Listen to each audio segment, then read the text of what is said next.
Olá pessoal, sejam bem-vindos a mais um programa Papo Saudável. E hoje estou com meu colega aqui, Walter Viterbo, que é anestesista, né? Mas hoje vamos falar sobre acupuntura. Tudo bom, Walter? Tudo bem, prazer estar aqui no programa. Muito obrigado pela oportunidade. Que bacana. Então, vamos começar falando o que é acupuntura. Na verdade, como a própria palavra já diz, né? Acu é agulha e puntura é punção na pele. Acu é agulha. É. Então vem do latim a etimologia da palavra acupuntura, exatamente a colocação, a punção, né? Sobre a pele de agulhas. E aí, como é que ela vai, essa agulha, usar como um medicamento, como um remédio, como uma terapia, como as pessoas perguntam, né? Então a acupuntura, na verdade, quando você coloca a agulha na pele, é como se você tivesse uma tomada na parede. Sim. Os fios e a lâmpada. Então, a Sim. mesma coisa é o nosso corpo, né? A agulha seria essa tomada, Sim. os nervos são esse fio e o nosso cérebro seria essa lâmpada que acende. Sim. Toda vez que você coloca uma agulhinha no corpo, em qualquer ponto, o cérebro vai entender, está me furando. E aí o nosso corpo, que é maravilhoso, que é perfeito, né?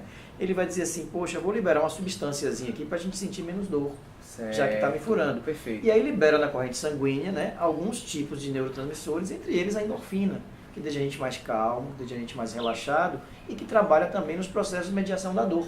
Por isso que a acupuntura é muito útil para os quadros, né, dolorosos e emocionais. Sim. É assim que funciona. Perfeito. Eu fiz acupuntura já há um tempo, né? E teve uma época que tinha tanto da agulha, né? Quanto a parte também de calor, né? Que tinha Sim, a tipo, moxa. laser. Que Tem tinha a moxa, tem o laser e tem a eletroestimulação também. Ah. Então, Qual a diferença, as Então, vantagens? assim, a acupuntura, na verdade, é somente a agulha.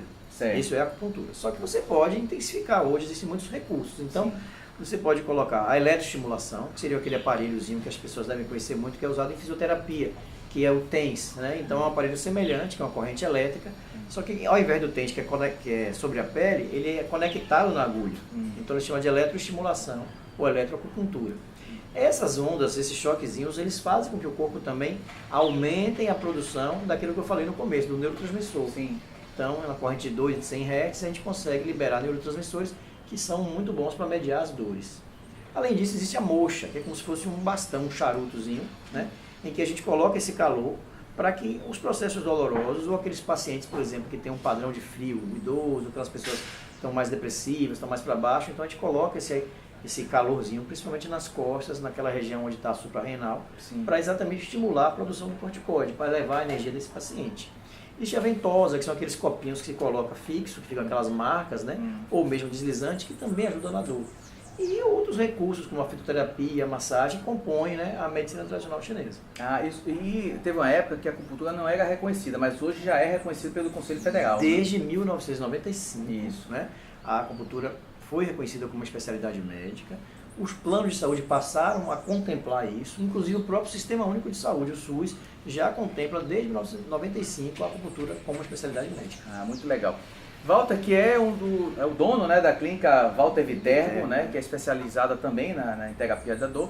Eu queria que você falasse um pouquinho sobre, existe um tratamento conjunto com a acupuntura ou somente a acupuntura ela é eficaz no tratamento da dor, como exemplo? Então, a dor, né, obviamente é uma experiência sensorial desagradável que as pessoas vão experimentar por diversas vezes na sua vida e que ninguém merece nem quer ter a dor. E o tratamento da dor, obviamente, é muito amplo. A acupuntura é um dos degraus dessa escada. Mas se você vai para uma clínica que tem acupuntura e também a clínica da dor contempla outras técnicas. Por exemplo, prescrição de medicamentos, prescrições de terapias complementares, como a fisioterapia, como a EPG ou Pilates, e também os procedimentos, que são os bloqueios, né, que são os anestésicos, que a gente vai, por exemplo, quando você está muito estressado, está muito travado, você tem uns nódulozinhos aqui nesse músculo, né, no trapézio. Isso chama-se ponto gatilho. Famoso ponto gatilho. E aí você pode, pela clínica da dor, né, pegar a xilocaína, mesmo que o dentista usa quando vai fazer uma obturação, a pessoa não fica com a boca mole, a gente vai colocar nos pontos que estão endurecidos e essa xilocaína tende a criar um relaxamento muscular e melhorar os quadros de dor. Existe também o bloqueio venoso, aquelas pessoas que têm doenças, vamos dizer assim, de dor central, fibromialgia, dói o corpo todo, dói em todo lugar. Então você não tem aonde fazer a parte específica de pele, então você vai usar o bloqueio na veia, coloca na bomba de fusão, igual na emergência, no hospital, e se coloca medicamentos, entre eles a xilocaína, para que a pessoa tenha uma melhora do controle dessa dor de origem central. Então hoje a clínica da dor tem a acupuntura como um dos seus degraus, mas ela é muito mais ampla, com serviços específicos de bloqueios, as prescrições medicamentosas e obviamente as recomendações para as outras áreas, como por exemplo, como já citei, a fisioterapia, o RPG, o pilates, o que for compatível com a necessidade daquele paciente. E quanto mais cedo você parar com essa dor, né, Walter, melhor, porque a dor quando cronifica é muito mais difícil também. O que acontece hoje com a dor é que o paciente de dor crônica, ele começa a ter depressão. Isso tem explicações científicas, né? Imagine que o tálamo, né, que é o grande porteiro do cérebro, para onde vai chegar as informações, o tempo inteiro você está dizendo para ele, estou com dor, estou com dor, estou com dor. Aquele órgão ele para de funcionar normalmente e começa a produzir menos neurotransmissores. E com isso faz com que a pessoa tenha uma possibilidade de ter depressão. Além do quadro psicológico e do quadro real. Uma pessoa com dor, ela começa a não querer se socializar, começa a não querer sair de casa. As pessoas ao redor ficam impacientes com ela, acham que ela está inventando, não dão o devido respeito. Então você começa a ter um quadro que além da dor real, né, que a pessoa sente, ela tem uma dor também em relação a relacionamentos, a sua vida. Ela começa a trabalhar, ela começa a faltar ao trabalho, ela começa a ficar menos produtiva. Então a dor é uma coisa muito séria e deve ser combatida o mais breve possível, até porque quanto mais tardio, mais grave, mais difícil, mais é refratário, né, os tratamentos. Então quanto mais precoce, obviamente melhor. Em relação à acupuntura, ela é, digamos assim, bem direcionada para a dor. Existem outras indicações? Sim, claro. Apesar da grande fama da acupuntura seja com relação à dor, mas na China existem mais de 300 doenças descritas como tratáveis. Na medicina ocidental, a Organização Mundial de Saúde já reconhece mais de 30 doenças tratáveis pela acupuntura. Eu vou dar alguns exemplos que as pessoas não imaginam. É importante. Às vezes você falou, eu chego lá para tratar uma hérnia na coluna cervical por dor. Você pode melhorar o sono, a ansiedade, questões relacionadas à pele, psoríase, questões relacionadas à asma, rinite, a parte gastrointestinal, gastrite, a própria parte relacionada ao intestino preso, síndrome do colo irritável, em relação, por exemplo, às mulheres que têm dificuldade para engravidar, em relação às mulheres que têm muita TPM, cólica, a parte emocional toda, depressão, ansiedade, síndrome do pânico. Então, assim, é muito mais amplo, existe hoje uma gama de resultados, e isso se comprova pela primeira fala que eu fiz. Se eu estimulo a acender minha lâmpada, eu libero endorfina, a minha endorfina hoje me ajuda a diminuir, principalmente a adrenalina, o estresse, né? Que faz com que a gente desequilibre. E obviamente que o estresse piora a hipertensão, piora a diabetes, piora o problema de pele, piora os problemas emocionais. Então, quanto menos você tiver esse estresse, quanto mais você tiver substâncias que combatam essa adrenalina alta, mais você está equilibrando o seu corpo. Ou seja, a acupuntura pode ser útil em tudo isso. É interessante quando eu estou muito estressado, eu começo a ter realmente problema de pele.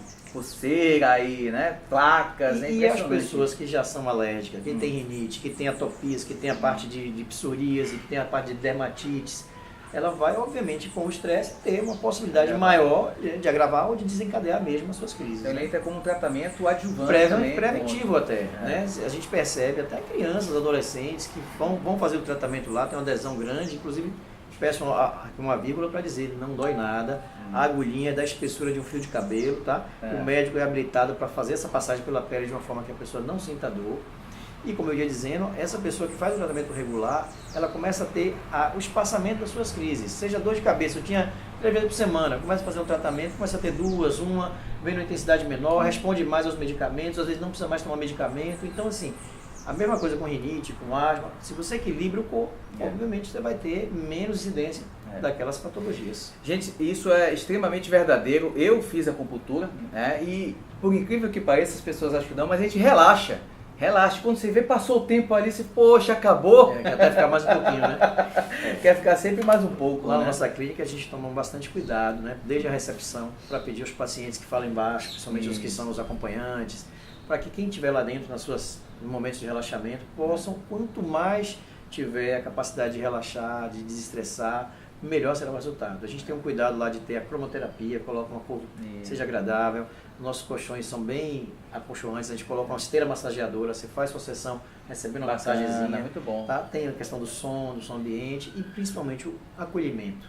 Né? Quando você chega no consultório, a sua equipe tem que acolher. Isso. Quem chega no consultório precisa de acolhimento, precisa ser entendido, respeitado e valorizado na sua patologia, no seu desequilíbrio. Isso faz diferença. Se você confia no lugar que você está, seu resultado vai ser melhor, principalmente para liberar a endorfina, que é o que a gente mais busca. Não tenha dúvida. E em relação à frequência, Walter, da acupuntura, de quanto tempo, até quanto tempo se faz o tratamento, como é que é isso? Eu sei que é de pessoa em pessoa e tal, mas também existem algumas descrições, né?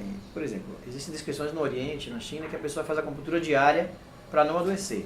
Se ela adoecer, ela troca de médico. Aquele médico deixou ela adoecer, então não foi bom.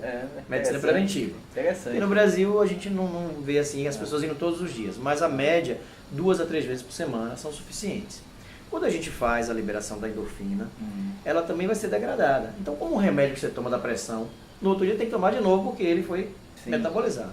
Então, a frequência de 2 a 3 vezes por semana é uma frequência razoável para que você mantenha esses níveis de endorfina mais altos. Mais elevado. Porque ele vai ser degradado se você abandona o tratamento. Então, você vai, degrada, no outro dia faz de novo. Então, 2 a 3 vezes por semana é uma frequência bacana para a gente conseguir ter resultados. E aí depende, né? Da patologia, claro, da 1, 2, 3 meses. Por exemplo, tem pessoas que tiveram uma paralisia de Bell, uma coisa aguda. Você tem que fazer dias seguidos, 4, 5 dias seguidos.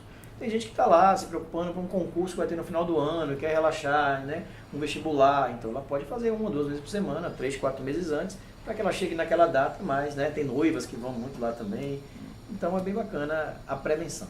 Outra coisa que é importante, que muitas pessoas perguntam, tem dúvida, né? Lógico. Que é a questão da agulha, descartável, descartável, em relação à transmissão de doença. Muitas pessoas dizem, não vou fazer porque vai, sangue. Jamais. A agulha é descartável, ou seja, uso único, não existe a possibilidade de fazer de outra forma, né? E é muito seguro, não tem problema. Exatamente. A gente tem aqui um quadro que chama Dica do Cezinha, né? Que a gente traz os entrevistados aqui para passar uma dica para o pessoal que está assistindo lá. Qual seria a dica do Cezinha? Olha, se você se cuidar, você vai conseguir ter resultado. Eu digo sempre para as pessoas, você dirige o carro da sua vida. Você pode fazer escolhas. Então você pode escolher, se você tiver um restaurante de comida quilos, comer saladas e grelhados ou comer o que não é tão saudável. Você pode escolher a hora que você vai dormir. Se você preferir ficar até tarde em celular, em televisão e dormir pouco, você está fazendo uma escolha ruim.